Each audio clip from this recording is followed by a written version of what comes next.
हे सगळं करत असताना तुमच्यातले आणि फडणवीसांमधले संबंध हे कायम चर्चेचा विषय असतो.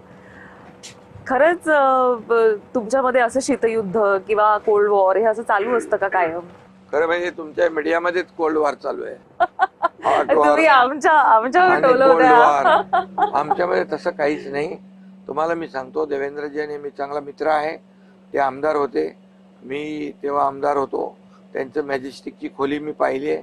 तिथे बसून ते खूप अभ्यास करायचे, सगळं करायचं, तिथे राहत होते. आणि त्यांची सगळी गर्दीने भरलेली खोली मी पाहिली, तिथेही गेलोय मी.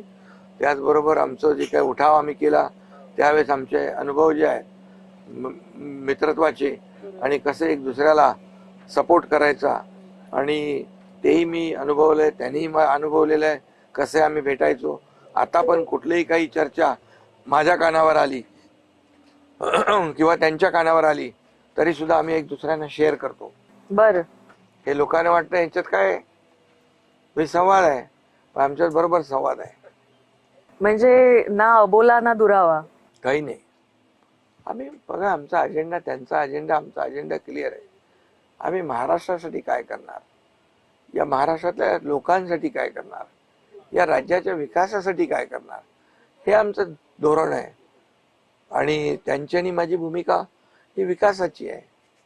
आणि त्यामुळे हे सगळं जेव्हा अशा आणि प्रत्येक कुठलाही विषय असेल चर्चेतून सुटतोच ना. चर्चा आम्ही करत असतो. त्यामुळे प्रेशर वगैरे बनवत नाही, प्रेशर बनवत नाही. कोणावर प्रेशर करायचा? जर प्रेशर किंवा बार्गेनिंग करणारे आम्ही लोक नाही आहोत, आमचा तो स्वभाव नाही आहे. आणि कोणावर प्रेशर, कोणा मित्रावर जे आम्ही बोलून एक दुसऱ्याचं मार्गी लावू शकतो, त्याची आवश्यकताच पडत नाही. हे सगळं बाहेर येत आम्ही आनंद घेत असतो त्या सगळ्या चर्चेचा. तुमच्यात आणि देवेंद्र फडणवीस यांच्यामध्ये शीतयुद्ध चालू असतं अशा बातम्या नेहमी येत असतात. कुठपर्यंत आलंय आता शीतयुद्ध? हे सगळ्यात तुमच्याकडचं ते मीडियातलं आहे. आम्ही रोज एकमेकांशी बोलतो, रोज तुम्ही हसत नाही एकमेकांकडे बघून, असे व्हिज्युअल्स आहेत आमच्याकडे. हसतो, हसत नाही एकमेकांकडे पाहून बाजूला. अरे बाबा, जेव्हा काही असे प्रसंग असतात तेव्हा हसतो, का कधी पण हसायचं असतं. आम्हाला हास्य जत्रेत जायला लागेल. पण असे काही मतभेद नाही असं तुम्ही बिलकुल नाही. म्हणताय. काय तुम्ही मतभेद आहे? नाराज का होता? तुम्ही दर्याला बघा, जाता, तुम्ही दिल्लीला मला जाता. गावाला जायला आवडतं. माझ्या जन्मगावात जाणं, तिथे मी शेती लावलेली आहे, तिथे मी मोठ्या प्रमाणावर प्लांटेशन केलंय, फळबागा आहेत.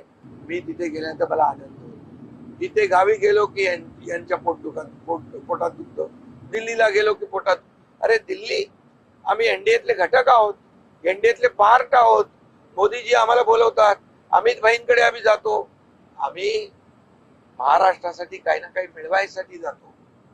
आणि मोदीजींनी भरभरून दिले. 10 लाख कोटी 10 वर्षात दिले. युपीए सरकारने फक्त 2 लाख कोटी दिले. अमित भाईंनी सहकार क्षेत्राला, महाराष्ट्राला किती मदत केली.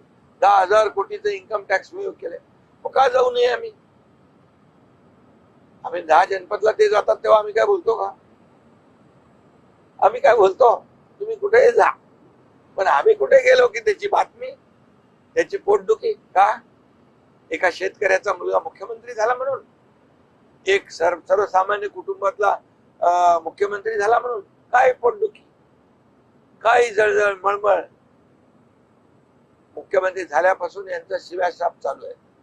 मुख्यमंत्री घटना पाहिजे, राज्य सरकार घटना पाहिजे. ते म्हणतात उपमुख्यमंत्री पद रद्द करा, आम्हाला विरोधी पक्षनेते पद द्या, नाहीतर उपमुख्यमंत्री पद रद्द करा. एकच उपमुख्यमंत्री पदाची जळमळ नाही, एकनाथ शिंदेची जळजळ आहे. तुम्ही हाजमोला का नाही दिलं त्याला? आता या निवडणुकीमध्ये लोक जमाल घोटा देतील. बरं, एवढी जळजळ पोटदुखी असू नये, एवढी असू नये. तुम्ही जेवढे आरोप कराल, जेवढ्या माझ्यावर टीका कराल, तेवढ्या लाडक्या बहिणी आणि माझे भाऊ सगळे मला साथ देतील. जनता साथ देणार.